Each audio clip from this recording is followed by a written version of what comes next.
To my fellow citizens, I wish to address the subject of the ongoing struggle that has conspired over the last week. This event can only be described as a great act of social conscience. The Jasmine Revolution, which occurred in Tunisia, has unleashed a flood of emotions, long sealed in hearts, and ideas, locked in the cells of the mind, and words, sealed behind lips of steel and blood. It has unleashed a battle cry which is causing the world to tremble. These demands for change, so sudden and so powerful, caught us all off guard and left us all wondering, what is the nature of this event and what are we to do? What side are we to take and why? In all honesty, I have wondered this myself.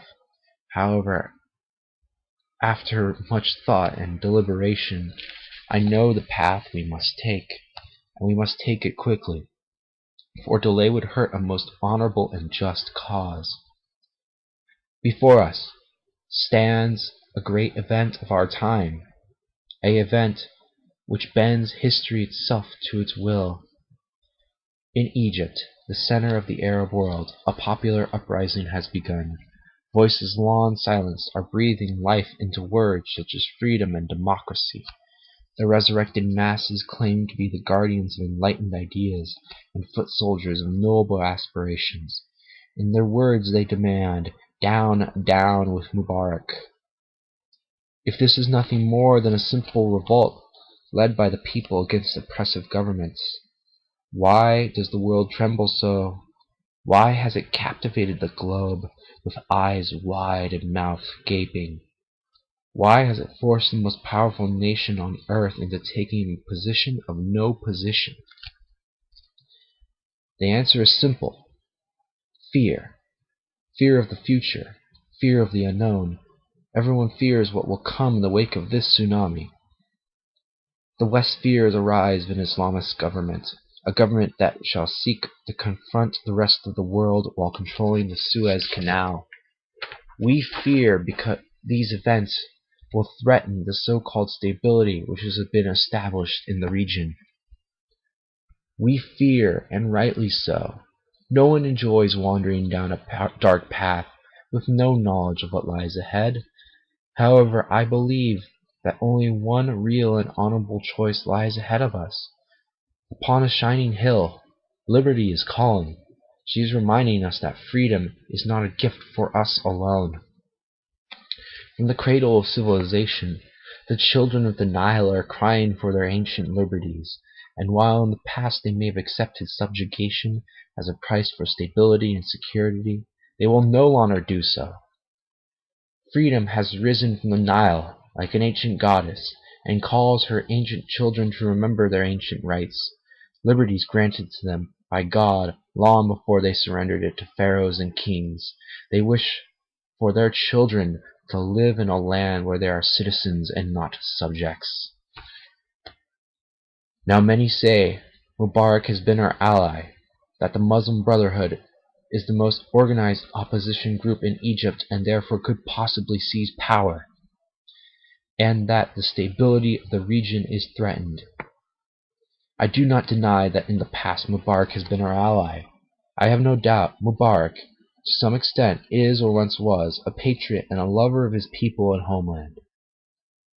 I have no doubt that he has done some good for his people. However, not only has he ignored his people's cries for their unalienable rights, he has ignored our calls for reform. Many American presidents have called for Mubarak to make fundamental reforms in order to meet the demands of his people.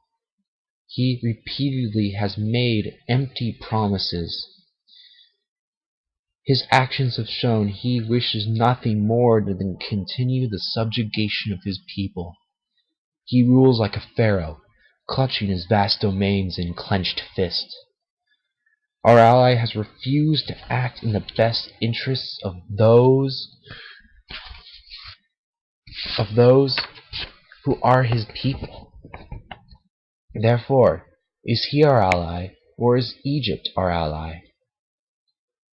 A ruler rules legitimately by consent of the people and the power they have vested in him. Mubarak's actions and the cries of his people clearly show that he no longer rules as a legitimate leader. And is it not in our best interests to not support an illegitimate ruler who oppresses his people? Our alliance with Egypt is with Egypt, not with Mubarak. And what of the Muslim Brotherhood, and the fear of an Islamist government forming? I believe this question can be answered by the people of Egypt, whose voices have been crying for freedom and democracy. They are calling for acknowledgement of their universal rights that they, by birth, are entitled to. Their longing is for democracy in her purest form, the noblest form. They acknowledge that the ancient rights of their forefathers demand equality under the law. They know the responsibilities that true liberal democracy brings, and they accept this responsibility. As for instability, I have this to say. What stability would arise if we refuse to support a liberal democratic movement in the Arab world? What will it say about freedom or democracy? What will it say about our belief in universal rights? For if we refuse to help this movement, our enemies will say we are hypocrites and claim that our liberal democratic values are false. They will claim their way is the only true way, and there will be no liberal opposition to oppose them.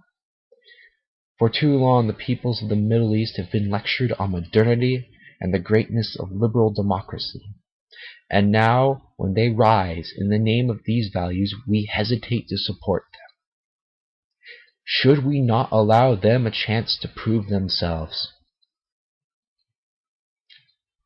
These are the times that try men's souls. An uprising, led by a people against an oppressive leader, has begun. We fear a negative outcome. But let me remind you that Egyptians fear a negative outcome just as much, if not more. They fear that by replacing a czar, they might get a Stalin, just as much as we fear this as well. But there is only one possible path. We must stand for freedom and liberty, even when the outcome is uncertain.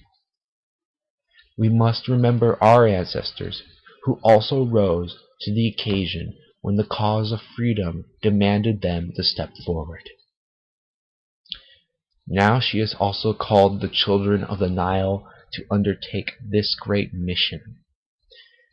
We must have faith that justice and freedom will prevail, that the wicked desires of the few will not deprive the Egyptians of their natural rights, for the wheels of history are rolling, and we must jump on the right train. If we don't, we shall be left behind to the detriment of history. Thank you.